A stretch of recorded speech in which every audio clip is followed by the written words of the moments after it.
Hello everyone, welcome back to my blog. आज म धेरै दिनपछि धेरै दिन पनि होइन, 1 वर्षैपछि होला हो मैले ब्लग बनाउन लागेको। अनि आजको ब्लगमा चाहिँ म सेल्फ मेकअप सिक्न गइरहेको छु। सो आज स्टार्टिङदेखि नै म देखाउन मलाई चाहिँ कि मलाई मतलब म एक्साइटेड पनि छु कि मतलब मेकअप त म हल्का फल्का गर्छु, तर सेल्फ मेकअप आफैले सिकेको चाहिँ छैन। सो दिदीले बोलाइराख्नु भएको छ, सिकाइदिन्छु भन्नुभएको छ। सो म आज जाँदैछु अनि बाई।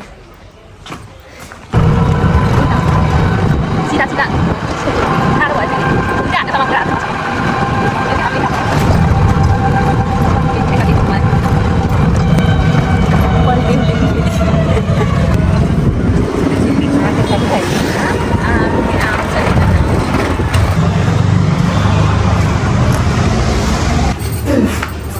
हामी चाहिँ यहाँ रसँग ब्युटी पार्लर आइसकेका छौँ होइन। मेरो पोस्टर पनि छ यहाँ यो पनि मेगाकै पोस्टर हो। यो दिदीको, यहाँ दिदी बहिनीको फर्किँदै है, फर्किँदै।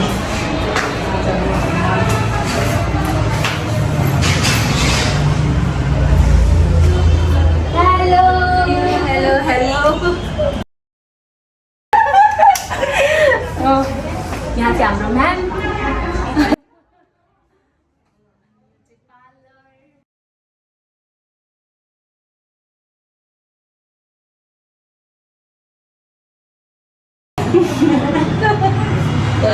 भित्र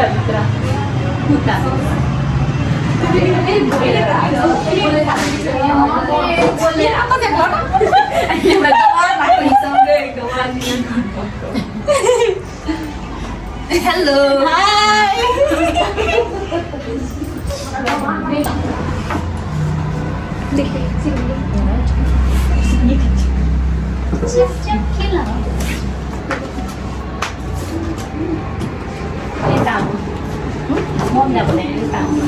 पक्न एकछिन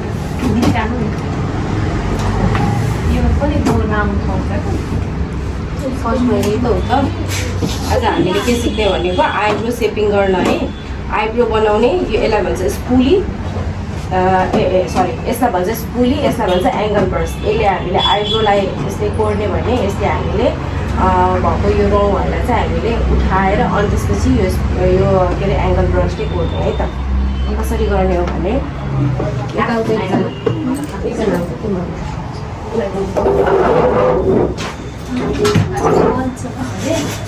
यो स्पुली भनेर स्पुलीले हामीले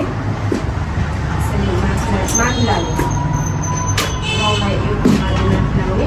अनि त्यसपछि यो भएको भागलाई चाहिँ छोडेर यति हाफबाट हामीले लाइन कोर्ने है, एकदम हल्का हामीले। अनि फेरि हामीले लिने यसलाई 10 फेरि आगोदेखि नै हामीले के गर्ने, हामीले लाइन गर्ने अनि यसरी कर्भ बनाइदिने है। अनि यसलाई हामीले जुन भएको यसैमा भएको हामीले फिलअप गर्दै जाने। अब तिम्रो आइब्रो चाहिँ अलिक धेरै नै कालो मोटो भएकोले एकदम हो कि होइन भनेर टच मात्रै गर्नु है। यो भयो। अब हामीले यसलाई यति गरिसकेपछि हामीले कन्सिलर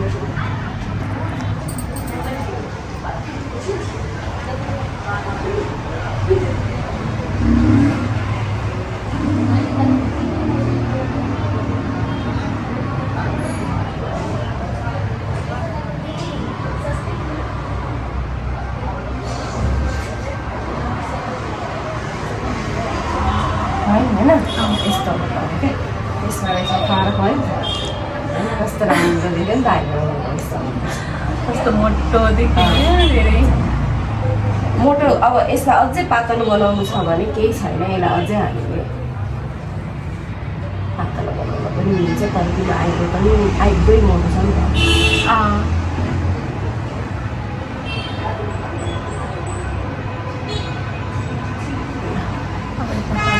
एकदमै कालो लाग्यो भने यसले हामीले मेटिदिने।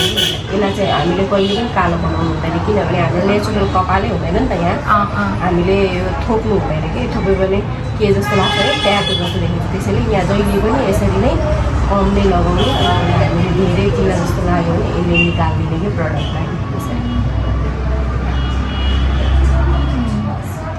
बुझ्यौ। अब यो तिमीलाई अझै पनि मोटो लागेको छ भने अझै कन्सिडर लगाएर यसलाई पातलो बनाउनु पनि सकिन्छ है। त्यो आफैले भयो। अब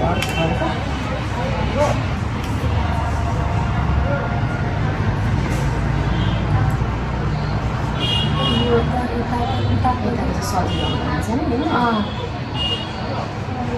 धेरै गाह्रो हुन्छ।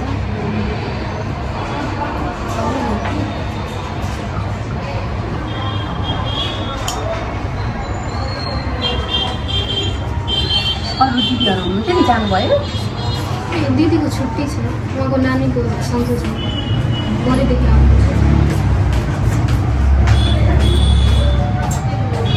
तपाईँ पनि सिक्दै हुनुहुन्थ्यो होइन? हजुर म यहाँको स्टाफ हो। पहिला हुनुहुन्न थियो क्या? पहिले चाहिँ मैले अर्को खाना सिकेँ। भयो भयो अगाडिको चाहिँ ठिकै छ केही छैन त्यसले गर्नु मिल्छ। किन त पहिलोचोटि हो नि त होइन।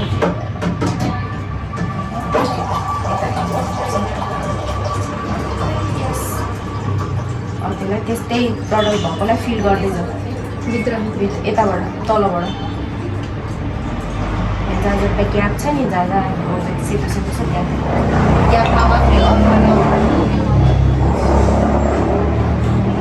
अब यसैलाई तिमीले के गर। अब यो त बिग्रियो नि त तिम्रो आइब्रो। यसैलाई अब सार्प बनाउने कोसिस गर यसले।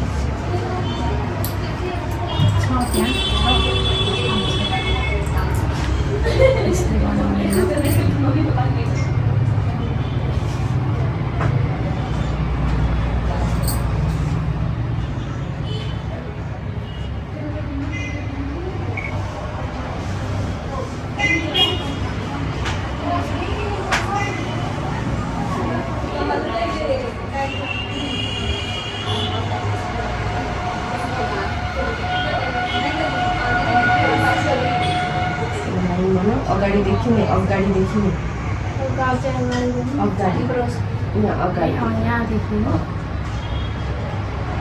अगाडिदेखि नै लाइन गाड्ने अझै अगाडि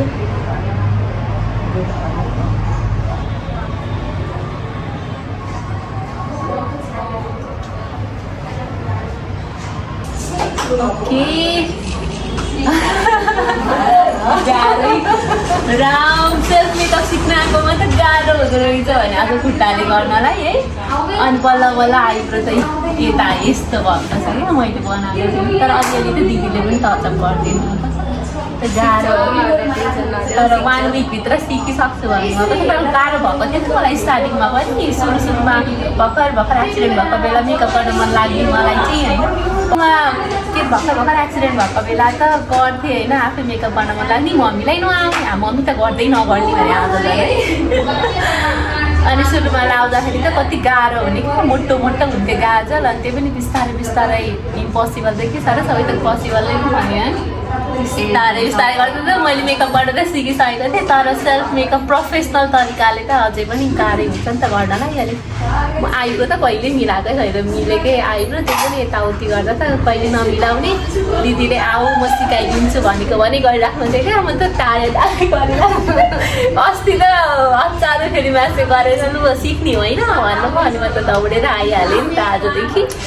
अनि रमाइलो पनि भयो गाह्रो पनि अलिअलि त गाह्रो भइहाल्छ नि नजानेपछि त। तर अब 1 विकभित्र हेरौँ त कतिको म अझै प्रोफेसनल हुन्छु कि बा। मेरो स्ट्रङ होइन बहिनी गर्छ उसले। अब हातले गर्ने मान्छेले त यतिको सुरुवातमा गर्छ भने उसले त खुट्टाले गरेपछि त एकदमै मतलब गरेको छ होइन। उसले गर्दाखेरि पनि त्यो राम्रो भएको छ क्या एकदमै।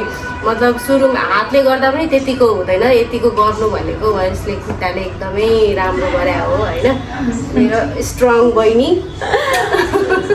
ल यसरी नै हाम्रो ब्लग हेरेर साथ दिइराख्नु भयो र मैले धेरै दिनपछि बनाएको हो बनाउन चाहिँ होइन धेरै महिनै भएको थियो तर यो खै के कमी भइरहेको थियो क्या मतलब डलरै काटेको देखाउने त्यही भएर मलाई बनाउन पनि मन लागेको थिएन अनि अब फेरि सुरु गरौँ न त हुन्छ कि भनेर गर्न लागेको कहिले कपिराइट देखाइदिने कहिले के देखाइदिने त्यही भएर झ्याउ लागेर खालि सर्ट्स भिडियो मात्रै हाल्थेँ मैले सो आजदेखि नै स्टार्ट गर्छु फेरि कहिले काहीँ भ्लग बनाउँदै यसो म भिडियो हालिरहन्छु तपाईँहरूले पनि मलाई सपोर्ट गर्नु होला थ्याङ्क यू सो मच अनि यसरी नै माया गरिराख्नु होला बाई बाई